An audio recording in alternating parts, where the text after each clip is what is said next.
What's up, y'all? MC here. Tonight, I want to do a review on something that's a little different for me because it's a type of pocket knife I typically stay away from, and that is the slip joint. Now, I've developed a bias against slip joints over the years for two reasons, really.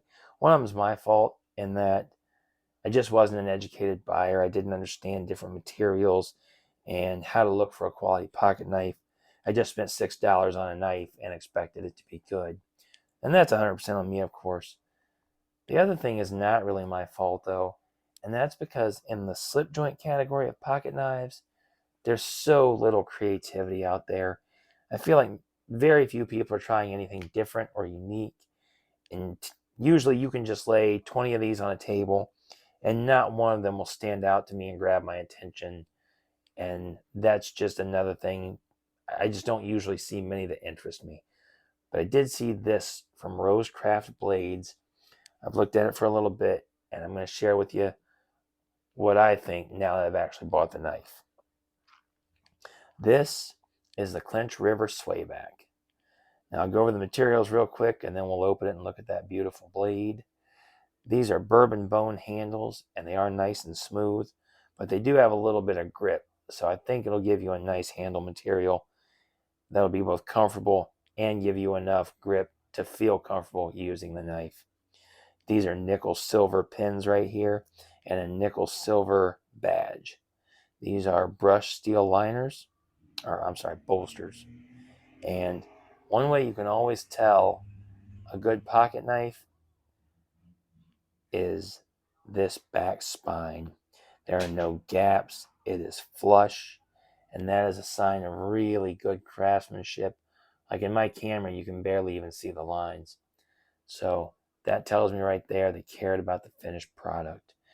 There is a lanyard hole right there. I will tell you, this doesn't carry that heavy in the pocket. It's bigger than it is heavy. So you might want to put a lanyard on it. I'm not going to.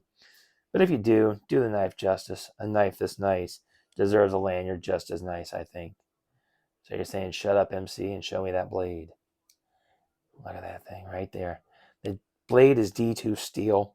It's got a really nice nail nick there and a really nice swedge back here. Give it a nice profile. That forward lean there. That's so nice. The knife also has a really nice half stop, nice and solid, extra safety and a slip joint. And now it pops open really nice. And once again, it feels pretty good there. It's still a slip joint, but it doesn't feel like it's just going to fall shut on you. And it opens into this beautiful profile. These nice flowy lines. It goes down the handle, back over top of the blade, and it just makes for a really, really good looking knife. And honestly, a really comfortable knife. It's got a great grip in the hand. I have a really wide hand from here to here, but I do have shorter fingers. So certain handles, especially really thin ones, give me a weird feeling. And I don't feel like I always have the best purchase on them. Don't feel like I have great control. I don't have that problem with this one. The handle feels just about right, at least for my hand. And another really nice thing, you see that big choil? That's going to give you plenty of sharpenings. But also another cool thing is when I choke up like that, I have full control of this blade and it's not going anywhere.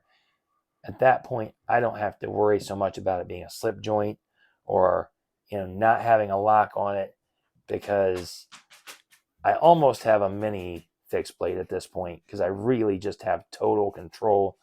And as comfortable and as stout as my grip is right now, I wouldn't be afraid to really dig into something if I needed to, or use it a little harder than I would most slip joints. So all in all, I'm really impressed with it. I think Rosecraft did an excellent job with this one. I've been looking at a couple more of their slip joint style knives, so I'll probably be a purchaser in the future. They do have some nice innovative designs, not so plain, still traditional, but not boring traditional. And that excites me because I love to see innovation in any pocket knife. And it would be great if someone brought these slip joints back to relevance instead of the same old things that we've seen for years and years. Again, this is the Clinch River Swayback. I am MC. Check out our friends at Rosecraft Blades. See this knife and many others. This guy was $47. And honestly, I don't know if you can find a better quality knife for that anywhere in any style, okay? D2 steel. You know the rules with D2 steel. D2 is fine. Keep your knife clean and dry. Always, no matter what steel you're using though. Always keep your tool clean and dry. Bourbon bone handles. They're so nice looking and they feel fantastic. So check this guy out, the Clinch River Swayback. Thanks for watching, guys.